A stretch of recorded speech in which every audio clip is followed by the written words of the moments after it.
Di sini dikatakan siapa yang masuk surga, maka ia hidup di dalamnya dan tidak akan pernah mati lagi. Ia mendapatkan kenikmatan di dalamnya dan tidak akan menderita. Tidak ada lagi penderitaan. Pakaiannya tidak akan usang dan masa mudahnya tak akan habis. Beliau ditanya lagi, wahai Rasulullah, apa bangunannya surga itu? Sebelum saya lanjutkan, saya akan rincikan hadis yang tadi potongan di atas. Kata beliau di sini, ia mendapatkan kenikmatan di dalamnya dan tidak akan menderita. Karena memang ada hadis lain yang menyebutkan di surga tidak ada lagi capek, tidak ada lagi lapar, tidak ada lagi haus, tidak ada lagi beringus, tidak ada meludah, tidak ada buang air besar, tidak ada buang air kecil. Semua makanan dan minuman yang dimakan ahli surga yang tidak dibutuhkan oleh tubuh mereka akan keluar dalam bentuk keringat yang lebih wangi dari bau kasturi. Enggak ada masa tua, semuanya 33 tahun. Tidak ada lagi keriput, semuanya tampan, semuanya cantik, semuanya sempurna. Abadi selamanya, itu yang dimaksud dengan tidak akan pernah menderita dan selalu dalam nikmat. Pakaiannya tidak akan usang dan masa mudanya tidak akan habis.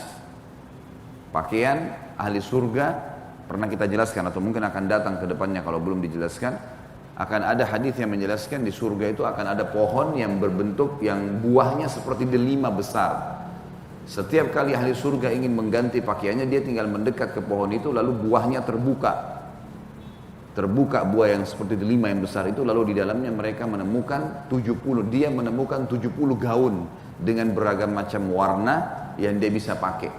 Dan itu setiap habis dipakai sudah selesai. Tidak akan pernah usang, artinya akan selalu diganti oleh Allah, gitu ya. Dan juga di sini dikatakan tidak akan pernah umurnya berkurang atau bertambah, selalu standar dengan umur itu. Jadi kehidupan yang sangat abadi. Para sahabat waktu dengar itu penasaran, ingin lebih dalam lagi, ya Rasulullah, kalau itu semua nikmat pada diri badan kami, bagaimana dengan bangunannya surga? Kami sudah tahu nih, badan kami akan sehat, baju kami akan bagus, kami akan banyak makanan, banyak minuman. Bangunannya bagaimana? Beliau menjawab, batu bata dari emas dan batu bata dari perak. Lumpurnya, tanahnya kasturi. Tanahnya, lumpurnya itu berarti tanah yang agak basah. Tanahnya, tanah yang keringnya, za'faran. Sejenis parfum yang sangat wangi. Jadi za'faran ini jenis parfum yang sangat wangi. Dan ini yang sering dipakai oleh Aisyah radhiyallahu anha di rambut beliau pada saat menyambut baginda Nabi SAW. Dan ini juga bagian daripada sunnah Nabi SAW. Seseorang meletakkan wangi-wangian di hadapan pasangannya, baik rambutnya, tubuhnya dan seterusnya. Ya. Za'faran ini wangi sekali. Begitu pula dengan kasturi, dua minyak wangi yang wangi. Dan itu akan keluar dari tanahnya surga. Kemudian dikatakan dan kerikilnya dari intan dan yakut. Yakut adalah sejenis permata yang sangat mahal dan juga indah. Tentu saja orang-orang yang tahu tentang masalah permata lebih tahu dari kami tentang masalah ini. Tapi ini penjelasan kami tahu atau tidak tahu tentang jenis batu ini, cukuplah sabda Nabi SAW menyampaikan tentang kemuliaan surga itu dan bagaimana bagusnya tempat di sana. Kemudian hadis yang kedua, hadis riwayat Tabarani dengan sanad yang baik, dinyatakan Al-Mundhiri dalam kitab At-Targhib.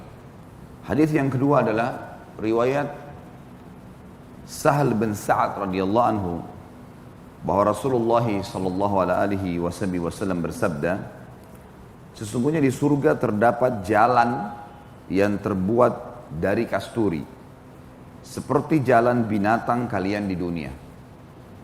Maksudnya jalan binatang adalah kita tahu kalau binatang itu biasanya jalan di jalan setapak pun dia bisa jalan.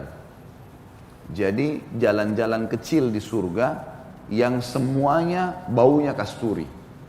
Tentu teman-teman kalau belum tahu kasturi ini, kalau lagi umroh atau lagi haji bisa menanyakan ke penjual parfum, tanya kasturi. Bahasa Arabnya memang begitu juga. Ya. Minyak kasturi tapi minta yang asli. Itu memang baunya wangi. Ya, baunya wangi. Tapi tentu kita tidak bisa samakan antara kasturi dunia dengan kasturi akhirat. Sangat jauh. Sebagaimana tidak mungkin kita pertemukan bangunannya dunia sama bangunannya akhirat. Fisik ahli surga dengan fisik ahli dunia. Beda semuanya. Gitu ya. Tetapi ini sedikit pendekatan saja. Intinya sangat wangi. Kita bisa bayangkan Bapak Ibu sekalian kalau kita jalan di jalanan.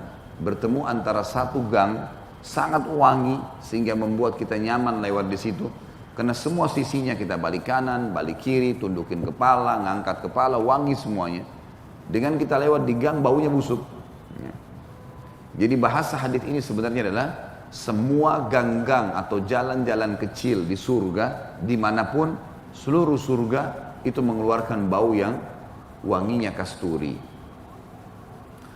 Hadis yang terakhir dalam pasal kita ini adalah hadis diriwayatkan Imam Bukhari dalam Sahih Bukhari tentunya. Nomor 375 kalau diambil dari Fathul Bari, syarahnya penjelasan tentang Sahih Bukhari itu ada di jilid 6. Anas bin Malik radhiyallahu anhu, pembantu Nabi SAW, sahabat yang mulia, meriwayatkan dari Abi Dzar radhiyallahu anhu, sahabat meriwayatkan dari sahabat yang lain bahwa Rasulullah sallallahu alaihi wasallam bersabda, aku memasuki surga, ternyata di dalamnya terdapat kubah yang terbuat dari intan. Kubah, kalau kita ambil isyarat seperti kubah masjid, semuanya intan, gitu, besar, dan ternyata tanahnya adalah kasturi. Sebagian ulama hadis mengatakan yang dimaksud dengan sabda Nabi SAW, kubahnya intan adalah istana-istana di surga milik setiap muslim itu berkubah. Memang modelnya berkubah dan semua kubahnya seperti intan. Dan ini sebuah keindahan yang sangat luar biasa.